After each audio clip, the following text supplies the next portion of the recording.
So while there are still issues within World War II, such as headquarters population, different server disconnects for some people still here and there, and I'm sure a dozen other things that people can rattle off, to me personally, I think that World War II has a ton of stuff here in terms to be able to keep the player engaged and involved within the game. There's a lot of stuff, despite things like the low map counts and things around that really just offer a lot more in terms of different areas than previous titles. The headquarters, once again, being probably the biggest of those, in which we have a centralized location for a ton of things like the firing range, different challenges, score streak training, 1v1 death pits, zombies crossovers, coming soon a gunsmith location, and things like that. There's so much stuff that is included within the game, which, once again, whether you want to focus on the extra stuff or not, it's there, and compared to recent years, there's a lot more in terms of that extra stuff, rather than just jumping into multiplayer and allowing players to grind out the game. So it's pretty awesome, I think, that we have all this on our plate, but what if I told you that there's actually a bunch of stuff that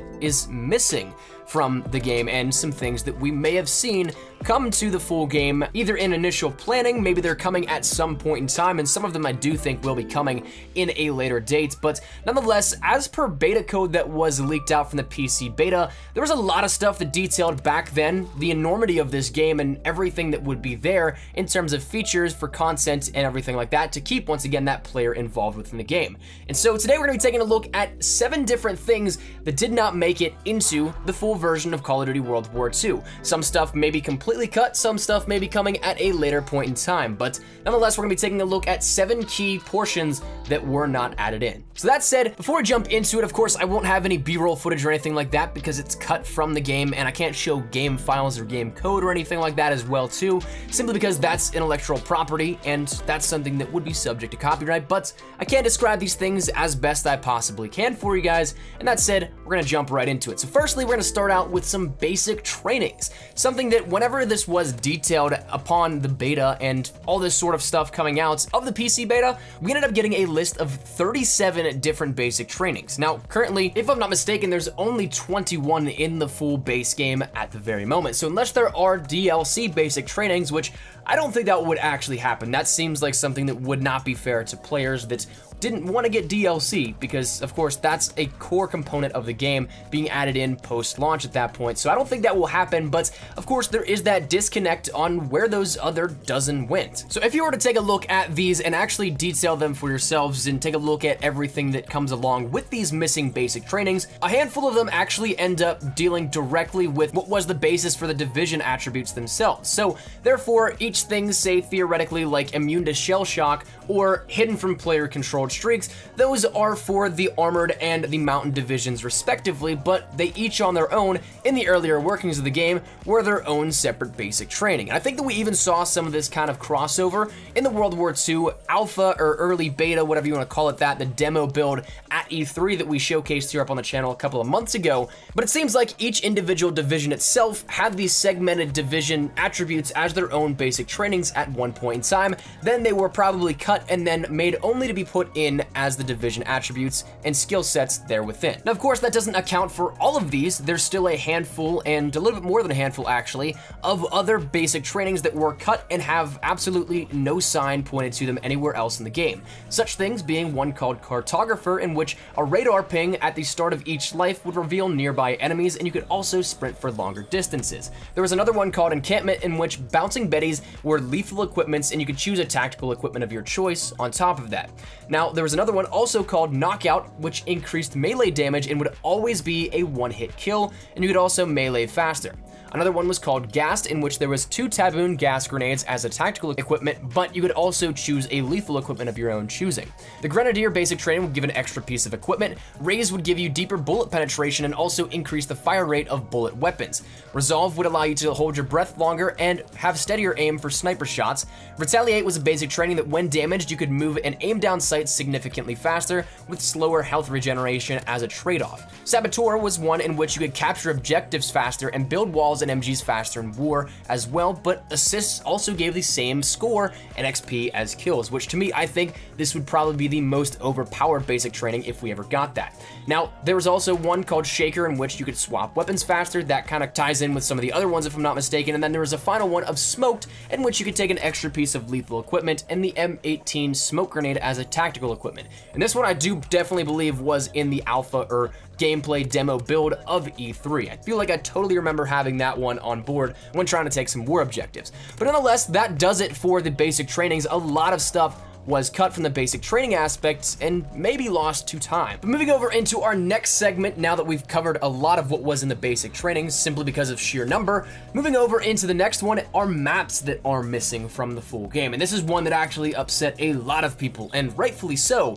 because it was something that's the core number of maps themselves are 9 and 10 if you have Carrington as the season pass. But compared to other games, that's entirely low, even with the 3 war maps that are designated only for war. So out of these, we also were missing maps called U-Turn, Wolf's Lair, and Paris, which Paris is apparently a Resistance remake from Modern Warfare 3, though we already just saw that within Infinite Warfare. It's kind of a weird little turnaround how we have it both in 2 different games right after each other, but I guess it is what it is. But then we also have Operation Aachen, which was supposedly going to be there as well too, in which that's a war map that was designated in the game code. Now, all of these could be DLC 1. We saw a little bit of a teaser, I think, in the Carrington trailer just before the launch of World War II, but it showcased some of that, once again, Eastern Fronts at the very end, and with it being 3 maps specifically for the rest of multiplayer and 1 war designated map, it fits the profile of what would be the first DLC map pack. But whether or not it is, again, that's something we'll see in time. As for modes, there were some that never made it over into the full game itself as well too, such being Control, Demolition, Search and Rescue, Gun Game, Aces, Air, Lockdown, and Blades. Now, some of these you might recognize, and some actually have had some interesting little quirks within the game already. Gun Game had some challenges in there as of before this recent patch. I haven't checked to see if they're in there at the very moment, if they're still there after this patch, but it was in the game files previously, and upon launch had some challenges designated for Gun Game. So I'd imagine that one to be coming at some point in time in the near future, but for the time being, it's not there just yet. Now, other things like Blades was supposedly a knife-only mode, which would have been really cool, but we'll see if that comes at any point in time as well too. But moving over into some more headquarters-specific stuff, because we talked about this having a large target of an expansion for content and keeping players focused on the game, even if they're not necessarily grinding out multiplayer games, camos, different challenges, things like that. They can just go hang out, chill around, and do all kinds of different stuff. Now, one thing that is really interesting to me that was in the game code that never really had all that much information about it were called armory drops, and there was one for each classification of weapon: launchers, LMGs, melees, pistols, rifles, shotguns, SMGs, and snipers, to which this might be something that gave you something out of the armory, just skipping those collection rewards and everything like that, going straight to that top tier of the unlock. I don't know if that's exactly the case. We really, of course, have not had any details on this since then. Maybe it was something that was completely cut entirely. Maybe it was just to the supply drops and what they would be called. We don't know, but it is interesting and intriguing nonetheless, at least I feel. Now, again, also dealing with a little bit of weapon classifications, there are things that are detailed as heroic challenges, something that may be, once again, falling in line more so with orders, operations, and contracts, but guaranteeing you a heroic weapon, an item of some sort. Now, of course, as with the rest of these things, because we don't have any information and we haven't seen anything on them, the mere mention of them is just something we can speculate on. But heroic challenges, even if it would be something that was kind of crazy and out there, I think it'd be awesome and a nice way to allow players to actually physically earn heroic weapons instead of having to test their luck within supply drops. Now, of course, right now, supply drops I don't think are that bad because it is all cosmetic, and there's actually a plethora of ways that you can end up getting them, but still, I think it is one of those things where these challenges would add a brand new dynamic and be something that was absolutely phenomenal. Now, the final 2 things that I want to mention actually deal a little bit with headquarters themselves and the social aspects and elements there within as well. Now, this one was actually confirmed by Condry and Sledgehammer, and it's something we just have not seen yet, but will be coming coming at some point in time, or at least I'd hope so, because they sound incredibly awesome.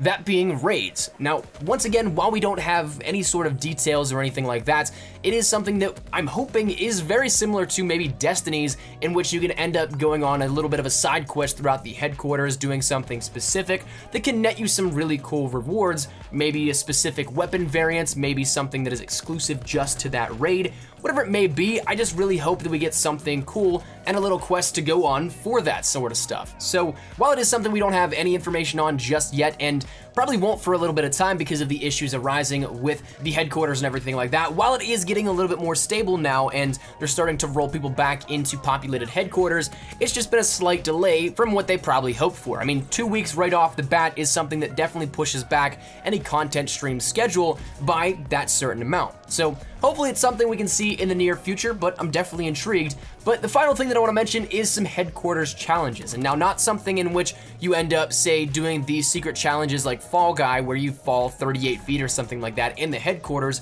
which is a very cool one to try and complete, by the way. But challenges in which you can end up challenging other players. So we have the 1v1 death pit and everything like that, but that is the only environments in which we can do that at the moment. In the game code, there also were details of things like shootouts, boxing, and skeet shooting. So dealing a little bit with target practice and things like that, maybe seeing who has the best aim and the most sharpshooter attributes to their gameplay, as well as say a 1v1 with some boxing gloves, throwing it down in an alternate way in the death pit, and also skeet shooting where you can do just that, shoot clay pigeons out as a competition against other players. Now, while there are sequences and everything like that you can do in the firing range, they're not exactly just shootouts that are sheer competition. So whether or not we see these added in and rolling out to the general public in the near future, that's something we don't know, but they are some challenges that are going to close out this episode of 7 things that did not make it into the full game, or at least just yet. So that said, hopefully you guys enjoyed. Let me know your thoughts down there in the comment section down below of any of these.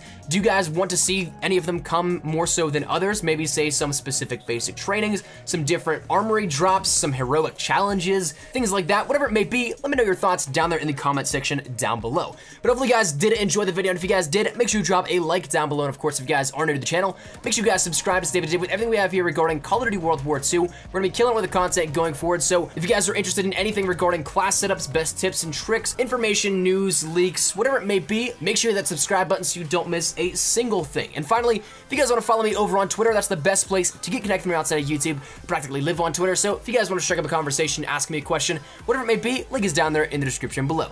But all that said, now out of the way, hope you guys have a fantastic day. Thanks so much for watching. Modest and Espresso. I'll see you guys later. Take care and peace.